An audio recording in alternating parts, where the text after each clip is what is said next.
This is the Norris Group's Real Estate Investor Radio Show, the award-winning show dedicated to thought leaders shaping the real estate industry and local experts revealing their insider tips to succeed in an ever-changing real estate market. Hosted by author, investor, and hard money lender, Bruce Norris. You end up buying a lot of your stuff.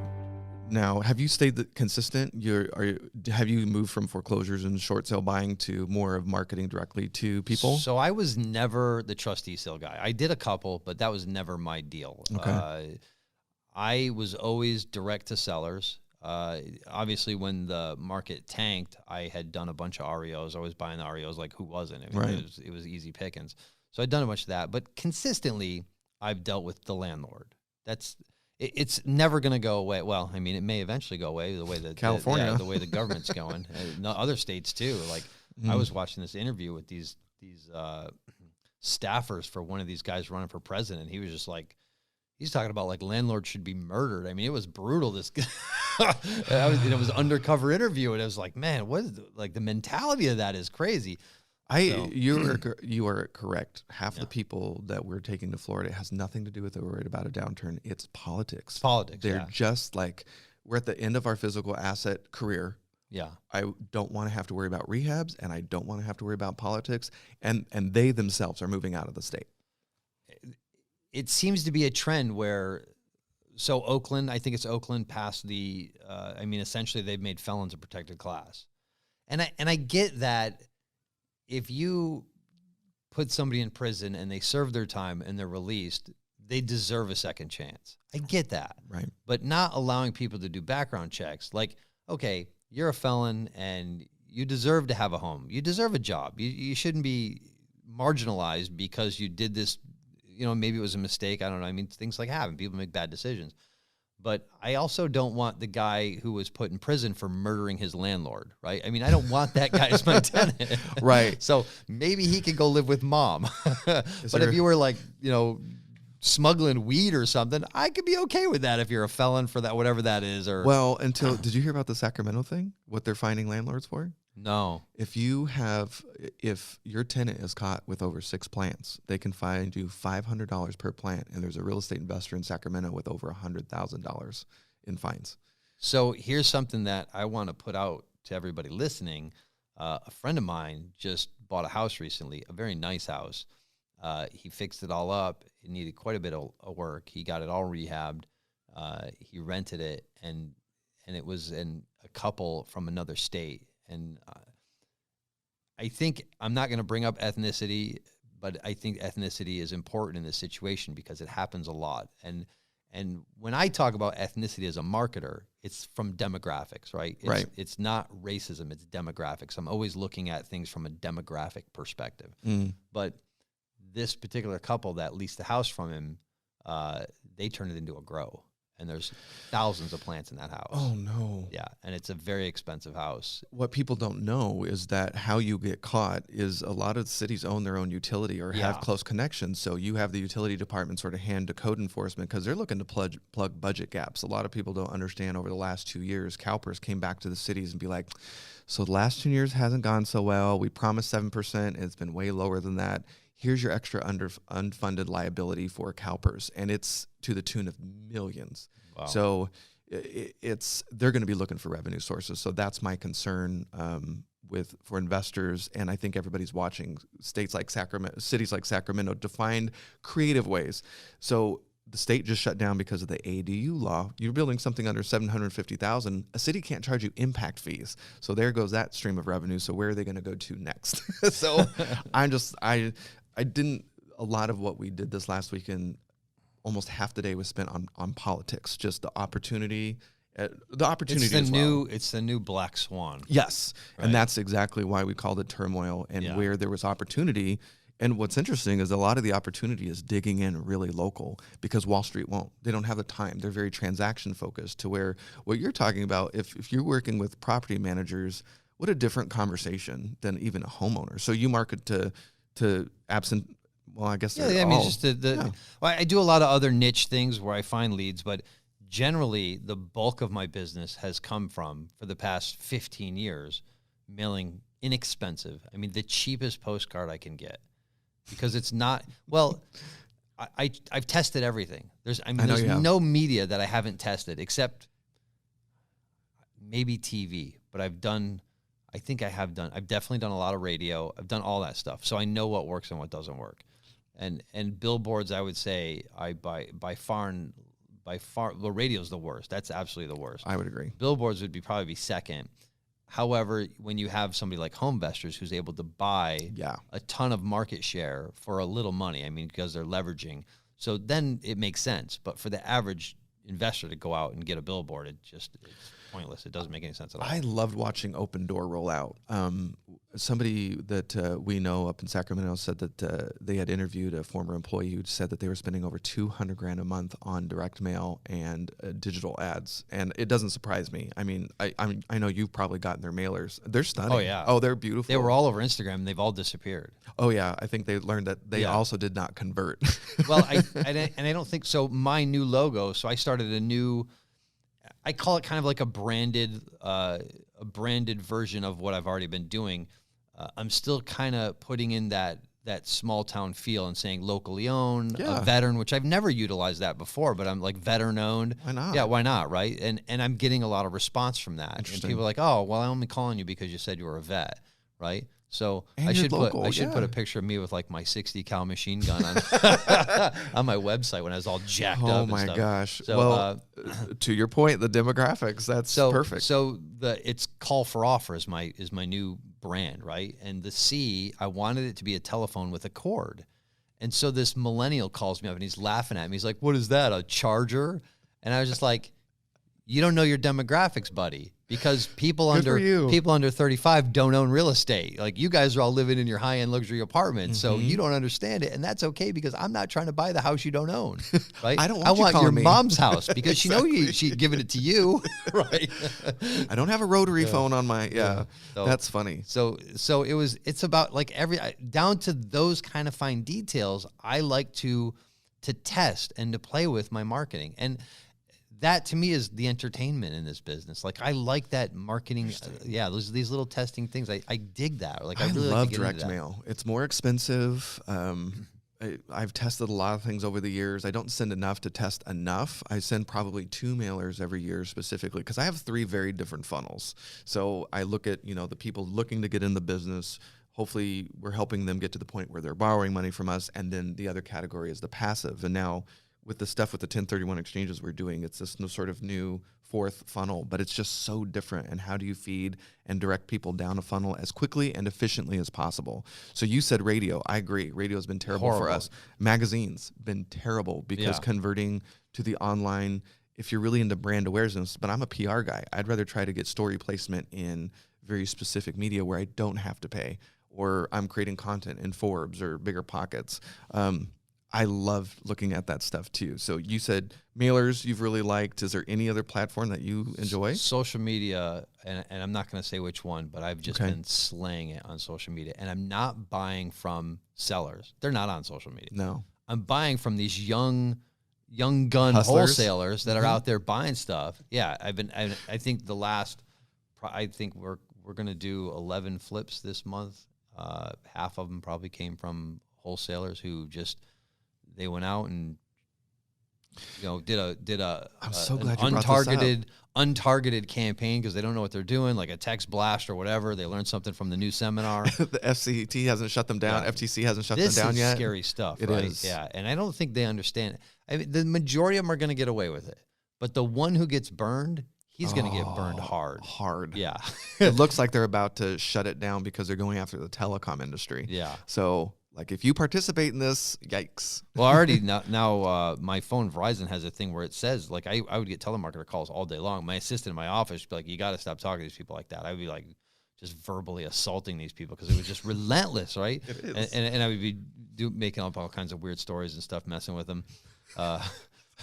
Especially when I made the mistake of registering a domain and not making it private. So I got all these people calling, and I would say, like, oh, you want to help me create and it was a very X-rated website. And I'm like, do you know any models? Do you know any actors to help me out? My assistant's like, please stop. Oh, no.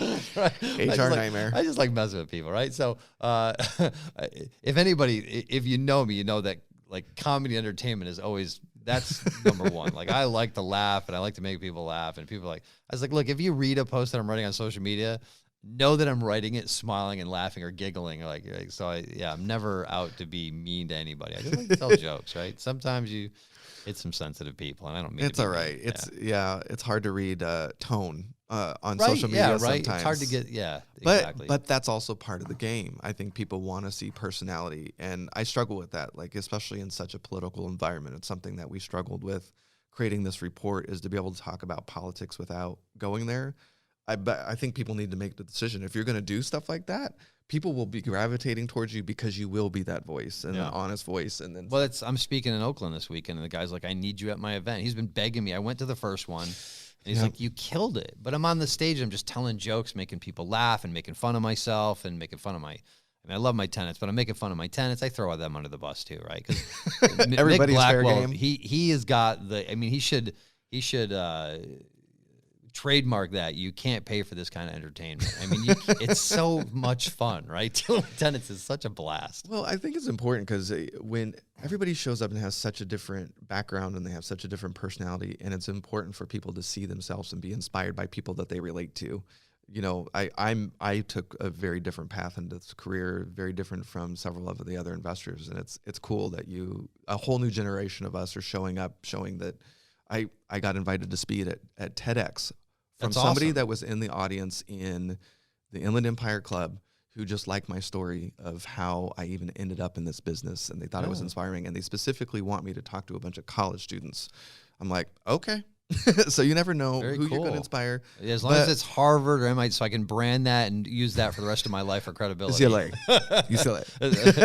CLA. Let's talk about wholesalers real quick, because it's really become a dirty word over the last couple of years. Like, somebody's like, I'm going to be a wholesaler. You immediately roll your eyes. What makes a good wholesaler for you? Wholesaling is more about marketing than anything else. I mean, you don't need to know about how to buy a house. If you're a good people call me like, hey, I want to wholesale. I was like, all right, throw all your real estate books away and go buy some marketing books. Go get a Dan Kennedy book. Go get a Gary Halbert book. Go get something where you can learn. Go get the letter book, which is like, I've actually read the entire thing. It's like 400 pages of misery. So I have that book in my office. Yeah, I've read the entire thing. I need to read it again. Improve it with all the outlines and stuff. But I learned a ton, and that's like 100-year-old book. Go study some of that, because as a wholesaler, you're not a real estate investor. You are a marketer. I mean, you're a marketer at the core, because you need to attract leads into your funnel. Yeah. Right. And then all the other stuff you can figure out. Right. So focus on the marketing side of it. Become different and try to get your stuff to stand out. And that's always where I spend the majority of my time in my office and in the evenings, creating sales letters and looking at them and putting them away and then coming back to them and rereading them. And I consistently have printed out 500, and I'll sit down and sign every one of them if I'm doing like a letter campaign, because I want to get the feel of the marketing piece. And if you read it enough times, you start to inspire new ways of writing the same sentence, just in a little different hook. So. Okay. Well, I mean, I know so many people that do such different channels. I have some people who will just download lists off of Property Radar, and they'll only call or text, so that they won't do any direct marketing. I have people that specialize in SEO. But there's still you can still text message a bad. You can send a bad message, right? I mean, you can send a good one, you can send a bad one. So, of course. And so if that's all I was doing, I would test different messages to see what the response is. Mm-hmm. So I was driving up to. This actually came from one of the guys. I was driving up to the Owens River to do some fly fishing with a real estate investor, and he was telling me about a conversation he had with another investor. Like, what's the shortest sentence you could write to get a response? Right. So we were having this contest, like, and those are the kind of things I like to do. Like, so we could sit here and brainstorm and have this like, can you come up with a shorter sentence than I am that I have that would still elicit a response from somebody? Right. So things like that can be, they can be a little mind opening in as far as writing a text, just a simple text message. Like, how do you get somebody to respond to you? So there's a lot of different things that you can do, especially with direct mail or sending a text message or an email. Yeah, I mean, for us, marketing has really changed. My favorite is whenever we have an event or something, and you'll put the date in the subject line, and you'll have people email back, when's the event? And you're like, really? Like, you can't even read the subject line? Whoa. It's just, we're in a market where there's a lot of noise. And then every market's different. Like the Inland Empire. I love this example. The Inland Empire, we have the Press Enterprise, the San Bernardino Sun, and the Orange County Registered, all owned by the same company. The demographics are so different. Readability. Yeah. Orange County, I mean, all their real estate team is basically in Orange County now. I know all those guys have been working with them for over a decade. We're just the redheaded stepchild. Nobody wants to work with the Inland Empire. So, which is sad, because if you look at all the cities in the Empire, I mean, I'm so pro. I'm going to get Riverside tattooed on my forehead, man. I mean, don't do that. Like, I wouldn't do that, but I think Riverside, if you look at all the cities in the Empire, Riverside, it's the most poised for like explosive growth. I agree. It's an amazing little city, and they've got so many, like, they have a lot of good intentions downtown. And, they do. And there's a lot of private investment going on. Do you know about the convention center's expansion? Oh, they're doing huge. So many things. Like, I saw the conceptual drawings for downtown, and it's like, I want to live in that city. Like, it's really cool looking. I was very involved with the city when they were doing the Riverside Renaissance, and they did something that was a partnership between UCR, the business community, and the city. So during the downturn, we spent $2 billion in Riverside doing projects that would have typically taken 35 years. They leveraged the downturn. They just happened to raise the money before the downturn. So we were one of the only cities building. But, I mean, you go downtown and look at the Fox Theater, all the development happening. I went into the Fox Theater, and it was I was blown away by how like, it's so unassuming from the outside. Yeah. Is that the right word? Yep. Right. It's like you see like and then you go inside, you're like, wow, this is impressive. It must be like a cave that they do. I mean, it's huge. Like, goes so far down. It's nicer than a lot of Broadway houses. Honestly, they did such a good job. And I think now that it's in an opportunity zone, entire downtown, if they could really get the word out. I mean, we only have about 7 minutes left. Let's touch opportunity zones a little bit. You're one of the few people that I've seen in the real estate community that's doing it. So I actually, because I'm so pro Riverside, these apartments, well, their commercial space went up for sale on Mission and Ave, and for me, wow, being so pro Riverside and knowing just the Mission, it's like Rodeo Drive. I mean, of Riverside, like knowing Mission and Ave, the name alone.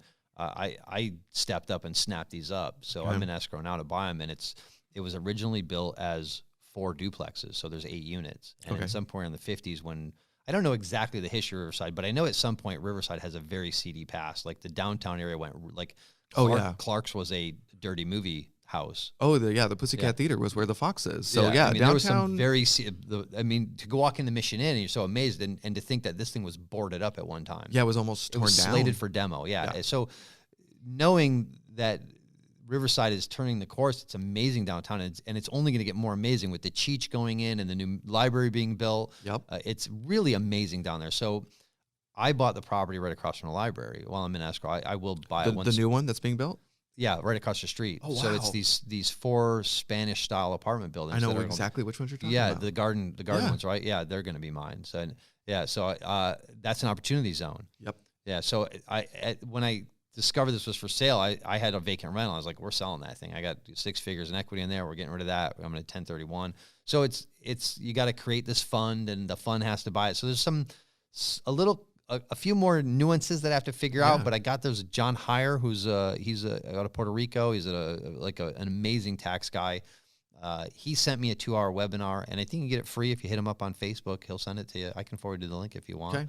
But so I haven't watched yet, but that's on my plan for tonight. Is you also have access to it as a borrower. We have a 2-hour one too. Oh, do you? I didn't know that. Yeah, I'm not good with portals. See, I'm too busy on social media, like posting my stuff on Instagram. That's why we wanted to create it, because also you might not know this. If you pull one of those aside and decide to run a business from that, you could also have a business that's an opportunity zone business. Yeah. So there's 2 different layers. When I was asking around the people downtown Riverside, because there's 2, I know somebody who owned a building. This spot, it needed a ton of tenant improvements. She had no idea what was going in, and I happened to have a friend that was going in. They're a brewery, and she didn't know that opportunity zones exist, and she was raising money. And if you're raising money, it's a 10-year play. I mean, you get all the tax benefits if you play the 10-year game. So that's what Steve Massa down in downtown was telling me about, is that you could start a fund and you can raise money to go buy these things. And he, this is the great thing, and I'm probably throwing myself under the bus here, but he said, we don't know anybody doing it. He's like, but if you're interested in this, this would be amazing. Yeah. So I was like, well, I guess I'll have to watch that 2-hour webinar tonight. Yeah, no, let's get the word out, because I don't think investors are paying enough attention to it. And what's cool about it is that if investors wanted to go from different assets, like it's been a fun ride if you own stocks. Yeah. A lot of people are, one of the things that we're doing in Florida, I have investors that are trying to get out of stocks, and they finally get a chance to get into, because you can move any kind of gains. They're looking to get into real estate for the first time, and that's how they're going to do it. I really think that if you capitalize on this, it could be like buying Bitcoin at $100 a coin. Yeah. It could be something like that. Like you missed that. That's over. You missed that. You missed buying Tesla. You missed buying Amazon for $50 or whatever, right? Don't screw it up. Here's your Bitcoin at $1 a coin, right? Exactly. This is your opportunity. And you can say, oh, poo-poo it and walk away. All right, that's fine. But the people who do jump in, there's a lot of people who they just don't know. So you create the awareness, and it's a new opportunity. It literally could be the Bitcoin at $1 coin. Especially for you, if you're talking to a lot of real estate investors that are looking to get rid of those rentals, I mean, you could play both sides of that. Like, hey, what are you doing with your cash? Yeah, exactly. Because you can also take the principal off the table that you have originally invested in. So if you like some cash now, you can take that off the table and only move the gains. Yeah. The tier 2 structure, which is where you're raising money to then pass through into businesses, that makes me a little nervous just from the accounting thing standpoint. It is work, but the other thing was that I guess California has some issues where they're not recognizing. They're not playing the game as a federal. Which they tend to like to do. Yeah, they need the money now. So yeah, you do have to know that you're going to have to pay taxes on that now. But then it's only on in. the state level. Only on the state federal, level. Yeah. So just try to have a really low income year or something. I don't know. It's just so you don't have to pay Don't that. sell your rental on. Just tell your escrow, I need to delay closing until the day after my fiscal year ends. Exactly. There are some fun. Well, I saw the opportunity last year, and why we wanted to create the opportunity zone and the ADU stuff at the same time is if we're investors that really love California, want to stay here, I'm like, man, this is a way, because I really think the next couple of years will be about creating value a lot of the time. And the ADU thing, when it's done well, I think, man, I'm on the chair of a nonprofit, and like one of the employees that specifically reached out and said, I would really love the opportunity. I mean, this is Riverside. He really wants to live closer to where he works. And he's like, I would love that. So I think a lot of how people live is just people are willing to change just to be closer to the action. Yeah. We have investor friends that want to live downtown just because they want it walkable. Yeah. I mean, I know a very high net worth guy who lives downtown. Yep. I mean, we're probably talking about we're talking about the same guy. He's like, oh, it's great. And after, you lived on the East Coast. I don't need a lot of space. People were like, why didn't you sell your house that you bought in 2010? I'm like, I love my house, and it's 2,500 square feet. I don't need more space. I think that's what the millennials get, is that the stuff is... It's like somehow Fight Club, where he says the stuff he owns ends up owning you, has become the new mantra. Somehow that has gone viral in their subconscious, and they're just like, I don't want to own stuff. I can watch movies on my phone. I can download books. I don't need all that stuff anymore. So, well, last minute, what are you most excited about heading into 2020? What are you looking at? I'm trying out my game, man. So I actually got into real estate because I came from the multifamily world. I wanted to get into developing and building my own apartment buildings. But at the time, there was I think Lynn Hall might have been the only guy. There wasn't really a lot of people out there doing multifamily, right? I mean, there's some trailer park guys, like Corey was the Mobile Home University, whatever. He was kind of talking about that a little bit. He'd just come out. So I surrounded myself with house people, because that was easy, right? That's the easy access to real estate, is houses, right? So I got so entrenched in the house business that I kind of got away from what I really wanted to do in the beginning anyways. And I never wanted to be the single family house guy. I wanted to buy or build multifamily property. So the 8 units is the start, but yeah, I want to scale up, and I'm actually going to start selling more of my houses off. Cool. I keep the I have quite a few A+ ones that are in the 500,000 and plus range that I've rented out, low loans on them. I like, especially the downtown Riverside ones. I'm never going to get rid of those. I think you're going to be happy you got those suckers. But the stuff in San Bernardino is slated for... Actually, I had some people burn one of my properties up Monday night. Oh, Torched no. the thing last Monday, a week ago. Oh, yeah. Oh, geez. The- Insurance? Oh, yeah. It was like, I Thank feel God. like I hit the lottery. What are you talking about? Jeez. I know, right? I immediately called one of those private adjusters up. I'm like, yeah, I need you to go out and fight the insurance company. Give me a big payday. And then I'm just going to sell the building. Like, Oh, nice. Have you had any problems with any of your properties? And I've had one with the fire stuff getting canceled because you're in a fire zone. well, I own a house. Actually, I was looking at your map earlier. You see that big landslide on the, it's like if you follow the freeway straight up, there's a big landslide area. I own a house at the top of that landslide up in Rim Forest. And that's in a fire area, and the insurance like doubled. I mean, it went way up. Yeah. So it's very expensive. But the house is free and clear, so it's not killing my, it's expensive, but it's not killing the cash flow. Do you invest in a few other markets besides California? I was in 5 states at one time. Wow. Yeah, Okay. I was in Texas, Colorado, Utah, and Massachusetts. Oh, I didn't know you were in all. Dang. Yeah, all in. Have you sold a lot of the stuff in other states and got trying to rid of focus more? everything out of state except one, which Okay. I would gladly get rid of that. So I'm trying to do another deal in that same market, but it's like I said, I'm trying to buy bigger houses and bigger deals, not houses, bigger deals. So this is I like doing historic properties too. I've done a few of them now. I kind of have. You're the guy. Yeah. I dig them. I own a big one on Bandini. I own a very large Victorian on Bandini, which I turned into a sober living facility. And Oh, good. I do very well on that. And I've done some on the other side of the freeway, some historic properties, and did one in Whittier, a bunch of them. I've done a bunch of historic properties. So I like that. I know that there's a premium that comes with those. Like you can be an actor, or you could be an actor with an Oscar, right? I mean, you're both actors. You have both equal skills, right? But he just happened, or she just happened to get the part that, right? Mm-hmm. There's a little bit more money that comes along with that other. Right? Mhm. So I get that people like flagship properties in their portfolio. I'm not one of them, but I get it. Mm-hmm. So like the one that I'm buying downtown, when I was meeting with the Historical Society, he said, hey, this could possibly qualify for a landmark. Mm-hmm. He's like, he's not going to get any extra benefits of it, but being a landmark property, it's definitely going to up the value of it. Have you talked to the city? I'm just curious. All the time.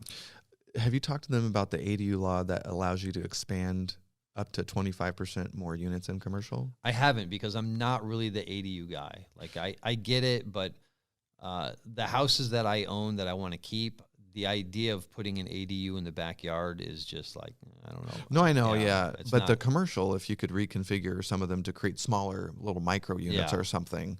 I was just curious if you had had the conversation, if that's something that they're looking to do. Because the state gave the cities permission, the suggestion, but I haven't talked to any cities that are like, yes, if you're willing to do ADUs for commercial, it's just reconfiguring the internal square feet. I think like in a city like LA, and probably downtown Riverside in the future. In LA, it makes a lot of sense because real estate's so expensive, and that's how a lot of people live anyways. They have a little unit in the back, a grandmother's unit or something like that. But the majority of my stuff is kind of track housing. Yeah, And it's not a good It would fit. be very the privacy wise. It just like people are like, I don't really want someone over my garage. You know? Don't be a And crime lord. especially Just if don't you're do moving it. into. So if we're in LA and we're talking about, or Orange County, we're talking about a $500,000 house, you're like entry level. But if you're buying a $500,000 house in Riverside, it's in a really nice neighborhood. Yeah. You don't want somebody living over your garage, right? So, Gosh, and even not if you're paying like $2,000 a month in rent. that would be yeah. upsetting. So those are the houses that I want to keep, and I don't want to put ADUs them. I would probably put one on my own house, just because I don't like people in my house. So when people come over, I'll be like, yeah, that's where you're staying over there. Like, you sleep above the garage. Don't come in my house. Yeah, no, I stocked your fridge. Just stay over there. I'll come visit you. So Fair I'm very enough. private. I do a lot of public speaking stuff, but I'm a very private person. Like, I never have people over my house. Really? Yeah, no. All right. Never. Only at the clubs. Yeah, I mean, I like going out and visiting with people, but yeah, like that's my sanctuary. All right. My no, house is kind of that's crappy fair. anyways. People like have this, have this idea like, what? So yeah, I just don't. I rehab everything except where I live. My house is. I mean, it's got new windows and stuff like that, but it's pretty run down. I threw my couch away. It was so bad. I have no couch. I haven't had a couch in like 6 months. Really? Yeah, I just threw it away. I was like, it was so beat up. They had a cat. And the cat ruined it. And I was like, ah. So we went couch shopping. I can't do it. Like, I can't look at menus. It's just too much information for me. I always tell my wife, just order for me. I can't. I get so overwhelmed by things. I really think I have undiagnosed OCD, right? It's just too much information. So, yeah, I went couch shopping. We probably spent a whole weekend everywhere. And I was like, I can't decide. I'm over it. I just going to Well, if people want to, I have issues, man. It's all right. You're killing it. Well, if people want to connect with you, what's the best way that they can follow you online? Yeah, Facebook or Instagram. Okay. Right? I mean, what's the Instagram handle? Aaron the House Buyer. Aaron the House Buyer. I think by the end of the year, Aaron the House Buyer. Yeah, Aaron. I think by the end of the year, I'm probably going to change that to Aaron the Apartment Buyer. Or really? Because I like I said, I like single family, and it's been very well to me, but it's not what I wanted to do. It's not why I ever got into this business. So it's on. It's always been in the back of my mind, like, why am I still doing this? I don't really enjoy it. I mean, I get entertainment out of it, but it's like if you want to play in the NBA and you're at the farm league level still, right? And you're just like, you're not trying to get to the NBA. Like, well, why am I not trying to get to the NBA? That's where I want to be. All right, so put in those double sessions and stuff. We're gonna have to wrap around like a next year or something and see how that's going and fun. And make things happen, man. I know you do. Well, I really appreciate you taking the time. It's been fun. I love hanging out with you. I mean, you're like, we have so much in common. You got names. That's the best. You got the super cool name. I think I'm older than you, so I come first. So we'll talk about that after. AARON, double A always comes first. All right, Aaron the House Buyer, if you want to connect with Aaron online, and he's got an entertaining feed, so you need to check it out. The Norris Group originates and services loans in California and Florida under California DRE License 012-19911, Florida Mortgage Lender License 1577, and NMLS License 1623669. For more information on hard money lending, go to thenorrisgroup.com and click the Hard Money tab. For more information on hard money loans and upcoming events with the Norris Group, check out thenorrisgroup.com. For information on passive investing with trust deeds, visit tngtrustdeeds.com.